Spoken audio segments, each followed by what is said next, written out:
It was March 25th. I was on night work. It was my first night of night work. 12-hour shifts, 6 to 6.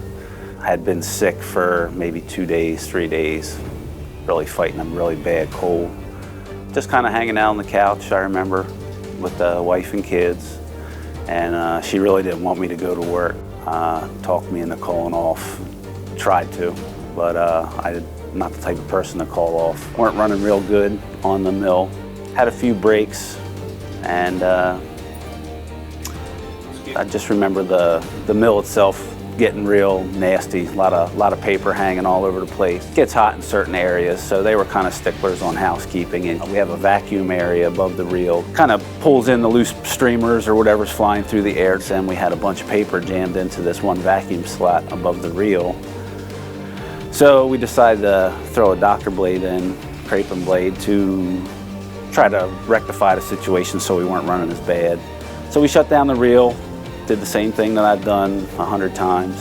So I was on the front side of the reel, on top of the reel drum after I'd shut it down, and was using just a real long extension arm. You would pull a trigger and it would close, latch onto that paper and get it out of the vacuum slot. And I remember I was laying on my stomach on top of the reel drum because it was kind of far enough in to where I needed all that room without having to walk on top of the reel drum. And as I was reaching in, I remember I reached in, pulled the trigger on the handle, and I started twisting it to try to get a good bite on it to pull it. And as I was doing that, I noticed my Ron Pakinowski on the back of the reel, and he was doing his thing, blowing down with a wand, and all of a sudden I could feel a clamp that we use that locks in our shafts. Wasn't expecting that, really wasn't expecting it. But the clamp had closed around my chest, my whole upper body. Everything kind of slowed down from there.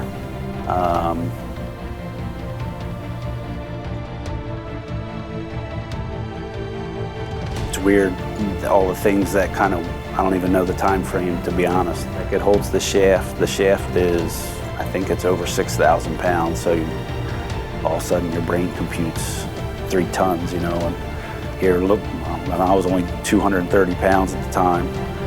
Felt the clamp starting to close and more things start going through your mind, it's, I never seen the clamp close without a shaft in there, so you don't know if this clamp is actually gonna completely, almost like a pair of scissors. I could feel it getting tighter and tighter on my chest, and told myself to calm down. I couldn't move around too much. It was starting to really squeeze me pretty good. I started feeling my ribs start to break. Just kind of got real surreal. I had no pain, even though I felt my ribs breaking. I had no pain at all. And I had enough, I guess, mobility left still before the clamp really pushed on me. I was able to get one good breath of air in, and I remember holding my lips closed and trying to hold this in, and it just started actually pushing the air almost like a balloon. It was just squeezing the air out of my lungs, and I guess it squeezed so hard on my right side where it took most of the hit. One of my ribs fractured and punctured my lung, and that hurt. Yeah, I remember that going. And I guess I kind of reared up when it broke, and I looked up, and Ron, who was on the back, just happened to pop up out of nowhere. And with a little bit of air I had left in me, I yelled his name as loud as I could. And I remember me and him making eye contact, and seeing the look on his face is something I won't forget.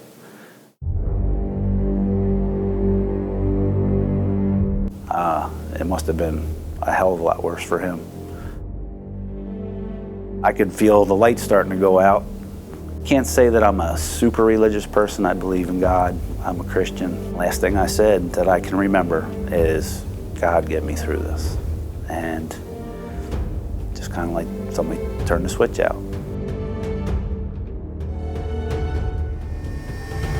woke up and I was laying in a hospital. And my wife was holding my hand. I had tubes in every orifice of my body, both arms, down both arms, my nose, my throat. I was on a ventilator. Couldn't talk, but I was able to hear my wife. And she had asked me, "Do you remember what happened?" And I just kind of nodded my head. And she said, "You got hurt at work?" And I nodded my head. And she said, "That was 3.5 weeks."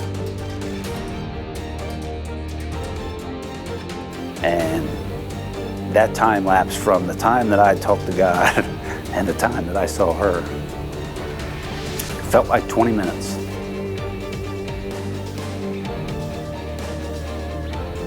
Apparently I was up the next morning. I was sitting in the chair. I was talking to a bunch of people. When they all got there that night about 2 in the morning, the trauma surgeon and everybody that was working on me, they basically said, there's no way to tell what I would be like when I woke up. If I woke up, they weren't expecting me to wake up.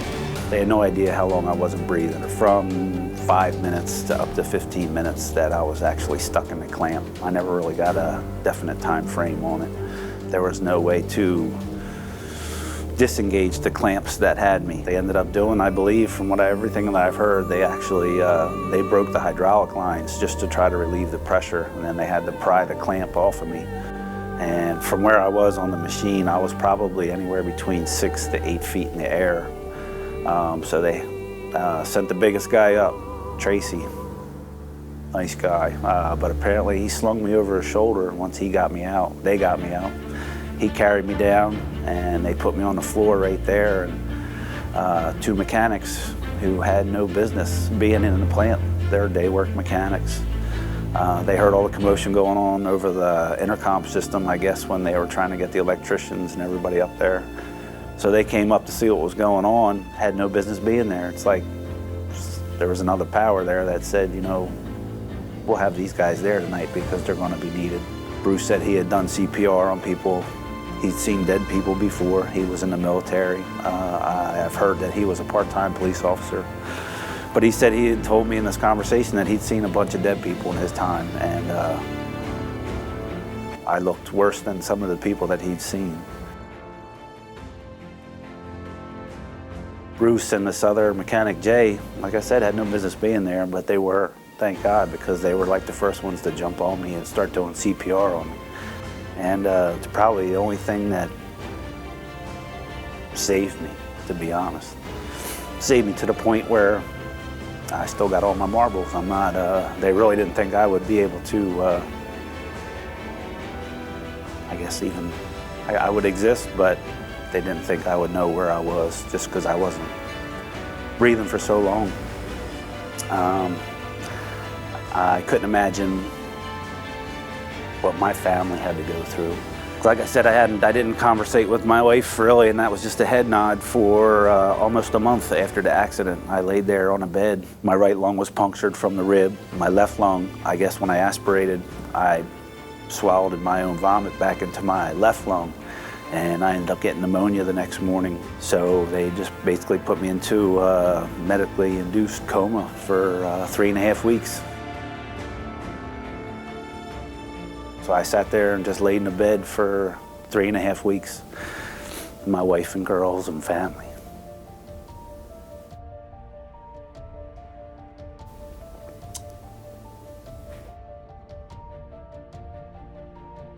Couldn't imagine what they had to go through. That's probably the hardest thing that I've had to deal with, knowing that they had to go through that.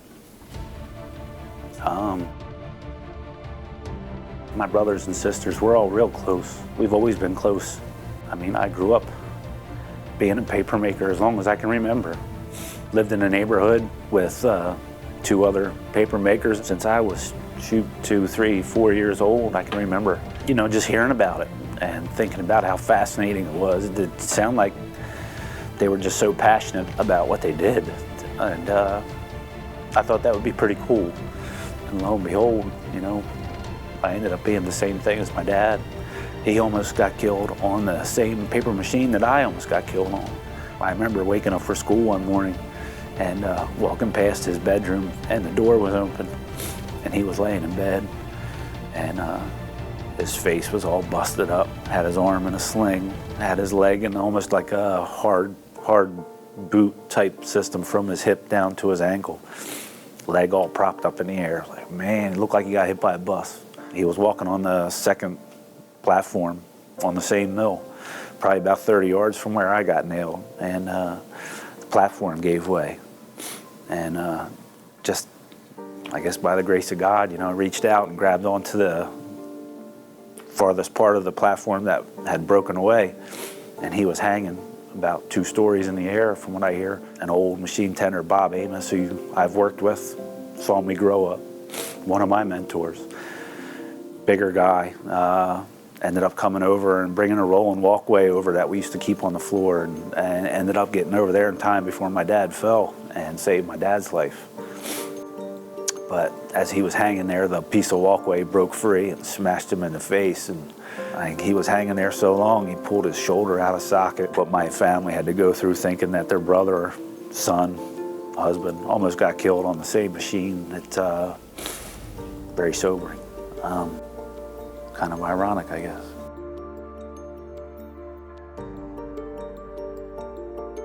If there's one thing that I would love for people to get out of my story, is that you never know when it can jump up and get you. Safety, I thought, was all about me, and I was the most safest person that I could be. And out of nowhere, it came and got me, and it got me good.